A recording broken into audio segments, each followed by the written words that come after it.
আমাদের এখন জ্যোতির্লিঙ্গ দর্শনের সিরিজ চলছে।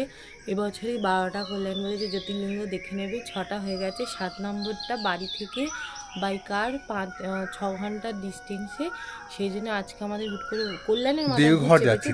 দেওঘর যাচ্ছি। বেসিক্যালি আমাদের প্ল্যানিং ছিল যে 2 দিন আগে যাওয়ার, কিন্তু আজকে দেখলাম আজকের দিনটা টাইম ভালো হবে। 1 মে আজকে ছুটির দিন আছে, তো এক্সপেক্টেড আমাদের তো ছুটি নেই, কিন্তু সবার ছুটি আছে, সেজন্য হয়তো রাস্তাটা ফাঁকা পাবো বা ভর্তিও পাবো। দেখা যাক রাস্তা কেমন হচ্ছে, এখান থেকে দেওঘর রাস্তাটা কীরকম সব কিছু বলবো, টোল ফোল সব কিছু বলবো। কিন্তু মেন ব্যাপার হচ্ছে আমরা যাচ্ছি বাবা বৈদ্যনাথ ধাম, তো ওটা একটা অন্যরকম পাগলামো আছে। ভোর 5টা বাজে অলমোস্ট, আর আমরা 4:30 বাজে আমরা পিসিমাকে তুলবো, তারপর ওখান থেকে বেরোবো স্ট্রেট। আমাদের জার্নি হবে অ্যারাউন্ড 6 ঘন্টা মতন, বেশিক্ষণ নয়। 250 কিলোমিটার মাত্র এখান থেকে আমাদের মেন রোড দিয়ে বেরোনো। চলো দেখাই। এই হচ্ছে আমাদের গাড়ি রেডি, আর আমাদের সব কিছু ভেতরে ঢুকিয়ে নিয়েছি। তো চলো বেরোই। সেকেন্ড টাইম আমরা এখানে দাঁড়ালাম। এটা হচ্ছে জায়গা ফুড পয়েন্ট রেস্টুরেন্ট, এটাতে দুর্গাপুর ঢুকতে। তো আমরা এটায় দাঁড়িয়েছিলাম অনেক দিন আগে, যখন আমরা কেওনঝড় যাওয়া প্ল্যানিং করেছিলাম তখন। তো আবার এবারও দাঁড়ালাম, কারণ হচ্ছে আমরা দেওঘর যাচ্ছি। দেওঘর যাওয়ার সময় এখন এখান থেকে 4 ঘন্টা অলমোস্ট লাগবে। এখন বাজে অলমোস্ট 7টা। তো আমাদের এখানে খাবারটা ভালো, ভালো মানে আমরা আগেরবার খেয়েছি আলু পরাটা, বেশ ভালো লেগেছিলো। এবারও সেই জন্য আমরা এখানে দাঁড়ালাম। তো সকাল সকাল তেমন কিছু ভালো পাওয়া যাবে না, কারণ হচ্ছে আমরা হ্যাঁ মানে পুরি সবজি খেতে পারলে ঠিক আছে, কিন্তু ওই আলু পরাঠা বা টাইপের খাবার দাবার সময় লাগে, কারণ এটা একটা রেস্টুরেন্ট, এরকম না ধাবা। তো সেই জন্য আপনারা এসে ট্রাই করতে পারেন, ভালো খাবার দেয়। এখন চা খাওয়া হলো, ভারী চা দিয়েছিল, চা খাওয়া হয়ে গেল। বিস্কুট আমার জন্য রেখে দিয়েছে 1 পিস, আর আমি খাচ্ছি হচ্ছে, আমি 1 পিস কেন খাবো, আমি ভালো লাগে খেতে বিস্কুট তাও সকালবেলা। তো এখন আমি খেলাম হচ্ছে বাইরে থেকে আনা ছোলা বাদাম ভেজানো, আর এখন খাওয়া হচ্ছে ব্রেড টোস্ট, না চিনি দিয়ে, চিনি গোলমরিচ দুটোই দেওয়া হয়। তাই খুব সুন্দর খেতে। তো একবার দেখিয়ে দিই এরিয়াটা। এটা হলো আমাদের গাড়ি রাখা আছে, এখানে চার্জিং পয়েন্ট লাগানো আছে। যদি আপনার ইভি গাড়ি নিয়ে আসেন তাহলে আপনার সুবিধা হচ্ছে, এখানে আপনি ব্রেকফাস্ট লাঞ্চ ডিনার করুন, আর চার্জিং পয়েন্ট আছে, চার্জ করে নিন, সুবিধা হবে, আপনার জার্নিটা খুব ইজি হবে। আর এই হলো জায়গা food point, hotel food point. আর এখানে জিও বিপি এখানে লাগিয়েছে হচ্ছে charging point, fast charging point. তো জানি না ফাংশনাল কি না, বাট সব তো লাগানো আছে, এক্সপেক্টেড ফাংশনাল, সব কিছু সিস্টেম লাগানো আছে এখানে। আর এখানে এদের টয়লেটটা খুব পরিষ্কার পরিচ্ছন্ন। তো এখানে এসে যেমন দাঁড়ানোর জায়গা অনেক, এখানে হাইওয়ে দিয়ে যখন ঢুকবেন, এখানে দুটো আলাদা রাস্তা আছে। আগে এটা ডিভাইডার ছিল না, এখন তো ব্যারিকেড করে দিয়েছে পুরোটা, সেই জন্য এরকম করে দিয়েছে, আমরা ঘুরে ঢুকেছি। কিন্তু এই হলো জায়গা, এরিয়া খুব ভালো জায়গা, খুব পরিষ্কার জায়গা, বসে খাওয়ার, আয়দা বাইরে খান বা ভেতরে খান। তো আমরা এখান থেকে খাওয়া দাওয়া করে স্ট্রেট বেরোবো। এক্সপেক্টে কোনো দাঁড়াবো না, 4 ঘন্টা জার্নি আছে, স্ট্রেট যাব। আর তারপর আমরা ওখানে গিয়ে দেখাবো কোথায় থাকছি। আপাতত প্ল্যানিং করেছি যে গভর্নমেন্টের লিস্টের হোটেলগুলো যাব আগে। 2 রকম হোটেল আছে, গভর্নমেন্টের নিজস্ব হোটেল আর গভর্নমেন্ট সাজেস্টেড হোটেল। প্রথমে যাব গভর্নমেন্ট লিস্টেড হোটেলে, দেখবো কেমন ওখানে থাকার জায়গা আছে। অনলাইনে দেখাচ্ছে বুকিং অ্যাভেলেবেল আছে, রুম অ্যাভেলেবেল আছে। আর যদি ওখানে ভালো পছন্দ না হয় তাহলে গভর্নমেন্ট লিস্টেড যে হোটেলগুলো আছে, সাজেস্টেড যেগুলো আছে সেগুলো যাব। তার মধ্যে একটা তো আমার পছন্দ আছে, কিন্তু ওটা একটুখানি কস্টলি বাট প্রিমিয়াম দেখতে লাগছে। কম্পেয়ার করে দেখাবো কোনটা নেওয়া উচিত, আর যেখানে থাকছি সেখান থেকে মন্দির কতখানি, সব কিছু একসঙ্গে আসছে। চলুন, এখন আমার খাওয়া দাওয়ার চাকরি করতে হবে, নাহলে ঠান্ডা হয়ে যাবে। লেট না, ঠান্ডা। আমার লেট তো আজকে হওয়ার কিছুই নেই। বাঁ দিকে পুরুলিয়া, ডান দিকে চিত্তরঞ্জন, সোজা ধানবাদ। আমরা যাব ডান দিক। দেন্দুয়া হচ্ছে সোজা 4.2, রূপনারায়ণপুর 8.3। এই আমরা রাস্তা ধরে ফেলেছি, হাইওয়ে ছেড়ে, ন্যাশনাল হাইওয়ে ছেড়ে এখন স্টেট হাইওয়েতে ধরছি। না এটা ন্যাশনাল হাইওয়ে, কিন্তু এক্সপ্রেস রোড নয়, এক্সপ্রেস রোড নয়, ঢুকতেই খাবারের দোকান। এটা 419। বাহ কি সুন্দর রেস্টুরেন্টটা দেখতে। আই দ্যাট ব্যাংকোয়েট, রিসর্ট এটা ব্যাংকোয়েট, রিসর্ট কাম ব্যাংকোয়েট।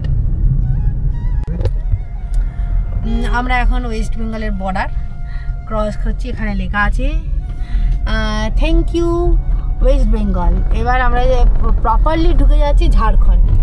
গোবিন্দপুর, তারপর হচ্ছে জামতারা, এই হয়ে গেল বর্ডার, ঢুকে গেছি জামতারা 419 মিহিজাম এই হলো, ঢুকে গেলাম আমরা ঝাড়খণ্ড। আমরা ছোট্ট ছোট্ট টিলা মালভূমির জায়গায় এসেছি। চিত্তরঞ্জন ক্রস করে এরকম ব্রিজের ওপর দিয়ে যাচ্ছি। চিত্তরঞ্জন একটু কনজেস্টেড এরিয়া, তারপর আবার এটা খুব সুন্দর। এখানে দুধারেই হচ্ছে ছোট্ট ছোট্ট পাহাড় দেখতে পাবেন। পাহাড়, হ্যাঁ আমরা মেঘলা দিন দেখে বেরিয়েছি। আগামী দুদিন বৃষ্টি আছে ভেবে। Same feelings. হ্যাঁ, চারিদিকে দুদু প্রান্তার কিচ্ছু নেই, কিন্তু রাস্তা ভাই দুর্ধর্ষ। ঝাড়খণ্ডের রাস্তা দুর্ধর্ষ। এখান থেকে আর 1.5 ঘন্টা লাগবে দেওঘর পৌঁছতে, আর এই রাস্তাটা দেওঘরই যায়। হ্যাঁ, সুন্দর রাস্তা, সুন্দর রাস্তা।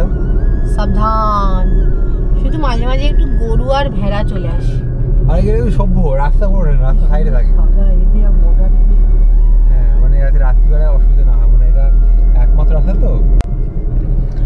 আমরা এখন এসে গেছি অজয় নদী। অজয় নদীর অবস্থা খুবই খারাপ এখানে। বর্ষার নদী না?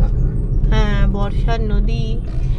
এই মুহূর্তে পুরোই শুকনো, তাও ওতেই লোকে কাজ কম চালাচ্ছে। সবাই চান করতে যাচ্ছে, গ্রামের লোকেরা এখানেই চান করতে আসে। ওই তো চান করছে, বাইক রেখেছে। মধুপুর জায়গার নাম। এই তো ওয়েস্ট বেঙ্গলে গাড়িটা এগিয়েছে আমাদের আগে। ও আজকে গিয়েই পুজো দেবে। এ বাবা, ডান দিকে তো জলই নেই, বাঁ দিকে এরকম জল মাত্র।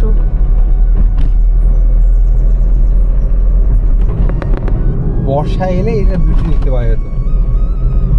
ব্রিজটা কিন্তু ভালো মেনটেন করেছে। বাধ্য, প্রচুর জল হয় না, দেখ চরটা অনেক বেশ চওড়া, কিন্তু এখানেই জয়দেব মেলা হয়। না না না, জয়দেব মেলা হয় বাংলা। আমাদের বোর্ডের কাছে। ওকে, আমরা এসে গেছি এরকম পয়েন্টে, যার চিত্রা থেকে বেরিয়ে একটা রাস্তা যায় ডান দিকে, যেটা যায় দুমকা, আর বাঁ দিকে যায় দেওঘর। আমরা নেব বাঁ দিক, এটা চলে যাচ্ছে দুমকা। এখান থেকে দেওঘর হচ্ছে 1 ঘন্টা 10 মিনিটের রাস্তা, 20 মিনিটের রাস্তা, 53 কিলোমিটার। যেহেতু একটু বসতি আছে আর সরু রাস্তা, সেই জন্য আমরা আমরা একটু নেচারটাকে এনজয় করছি, আরাম করে ঘুরতে ঘুরতে যাচ্ছি।